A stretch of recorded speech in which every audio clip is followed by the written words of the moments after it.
My grandparents raised me, and so I just always wanted to help take care of them. And so that was kind of the Kuleana of feeling like I'm doing this for my grandparents. They did so much for me and for our whole family.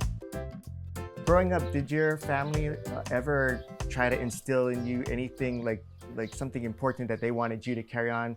Or was it just, no, this is what we do and don't ask questions? To be honest, yeah, that wasn't really talked about. I think it was something that I just started to figure out and understand as I started to learn about myself and who I wanted to be as I got older, and realizing that in order to go after my dreams, I have to understand where I came from.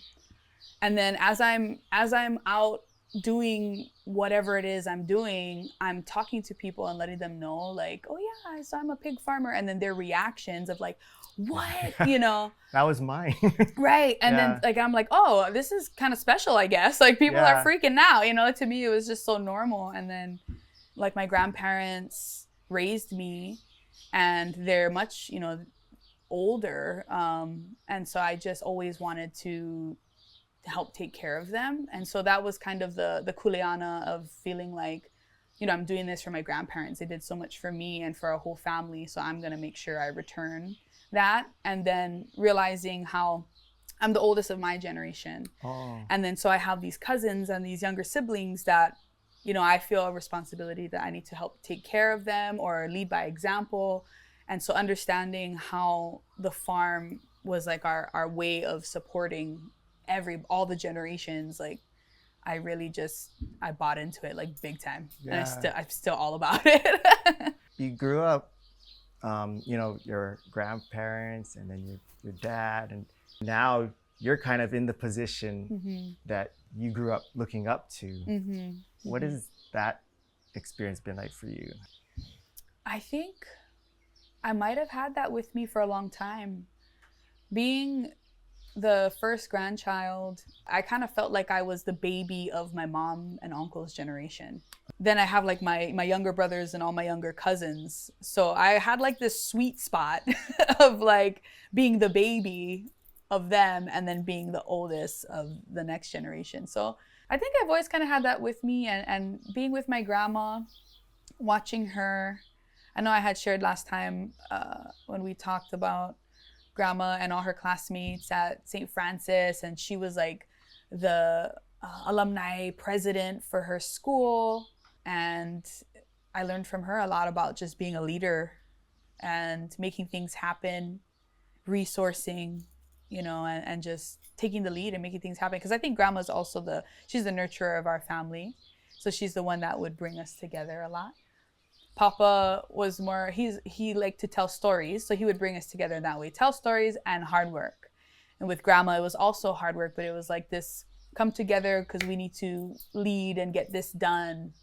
And she also was a nurturer. So I think it's a balance from both of them. What is one of your favorite stories that your papa used to tell you? Man, you know, he had so many. He told me this one story. I think it was over here, one of these ridges, that he went hiking or hunting with his friend. They would like hunt goats in the mountains over here. And he told me how there was one part where he literally had to like scale the side of this huge boulder. Like, cause on the path it was like skinny, and there was like this big boulder, and he literally had to like shimmy across. Spider-Man is there. Exactly. And then I remember him telling me like he was so pissed off with his friend. He was like, I'm not going back that way. And I think he like found another way to get down the mountain, and sitting on the porch right over here with him and like having him point and tell me these stories, and I can visually like see these spaces that he's talking about. Yeah, it was so great. Some of the, I think I just had really good moments with my grandpa too. Making him laugh was funny. He had like a really big beer belly, so when he would laugh, it's like this big belly, ha, ha, ha, ha. And he would always snort when he laughed. And I do it too now. But so I loved cracking him up because his laugh was so funny. I would be harvesting fruits or doing whatever, and he'd be like yelling at me, saying like, you're doing it wrong, or like, oh, you should put some gloves on, you're gonna get, I told you, like, and I'm over there stubborn, like, I got it. So I remember I would always kind of stand there with my hands on my hips and be like, what? You know? And then so one time he was talking to me like, you should blah, blah, blah, blah, blah. And then out of nowhere, one of my dogs, Uli, she's my biggest dog, she liked to run. I was teaching her how to sprint because I thought she was the fastest dog in the world. She broke into a full sprint from the front gate and she took out my legs. All I remember was seeing my legs in the air, like right here. And boom, I fell on the ground. And then my papa, and he's snorting and laughing. And I'm just like on the ground, like, how did I get here? Like, it all happened so fast. But yeah, I love those memories with him, just making him laugh. That's so great that you have these, it's like little timestamps of joyous memories all around you. And it kind of keeps that here, and that you live here, so it's always around. Yeah, and while I'm working, it feels like, I still have the memory and the energy of him sitting on the porch and telling me how to do certain things. And there were moments where I was I was trying to unclog a drain on a dog kennel. And I remember Papa telling me, okay, the drain is quite long. It's a long PVC pipe and it just disappears into the earth, but it's there, And so the day I was trying to clean it, he had passed away and I was trying to clear it out. I remember I started to give up. I was like, oh my gosh, like it's so hot. I'm getting sunburned. I can't find the end of this thing. I was like, maybe it doesn't end. Maybe it just keeps going. It goes to China. Yeah, right. But I had the memory in my head of him saying like, it ends. You just need to find it. It's in there. And I find myself like standing there for moments trying to think like, God, like Papa told me this one time. Like, how does this go? And where does this lead? And because he built all of this, so it's fun trying to return to those memories. It's a good challenge, and it just brings back the memories so that it's not forgotten. Like there's no way he can be forgotten. Literally everything I do, it feels like he's right there telling me how to do it. And the other day, dragon fruit just came into season, and it was filled with fruits. So I had picked, and it was a big bunch like this, and I was walking this way to go home, but before going into my house I felt like he was sitting there watching,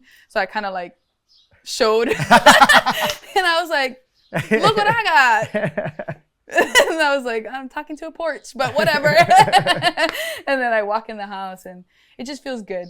Feels like he's still here.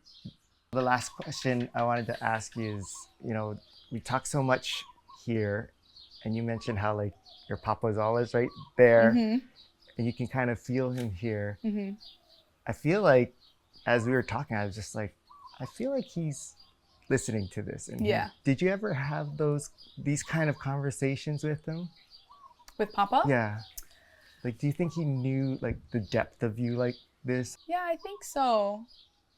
I think he could see it without me having to really talk about it much. I was definitely an oversharer with my Papa. I told him stuff he probably never wanted to hear.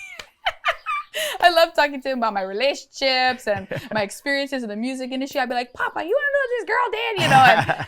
And he would just hear me talk. Sometimes he'd roll his eyes, or it would be cute because sometimes like I could see the protective instinct in him. I remember one time, because he's definitely a tough love type of guy. He had like made a comment about my choice in partners, because I think he knew before I did that I wasn't really good at choosing them. So he had made a comment and it hurt my feelings, and I was like, dang. And then I kind of was quiet. That's how you know that I'm like upset. I was quiet. And then I was doing work with him on the ulu tree in the back. And I had stood up and one of the branches like bonked me in the head, and I was like, ah, and that was like the first noise that I had made that whole day, because I was like still upset with him.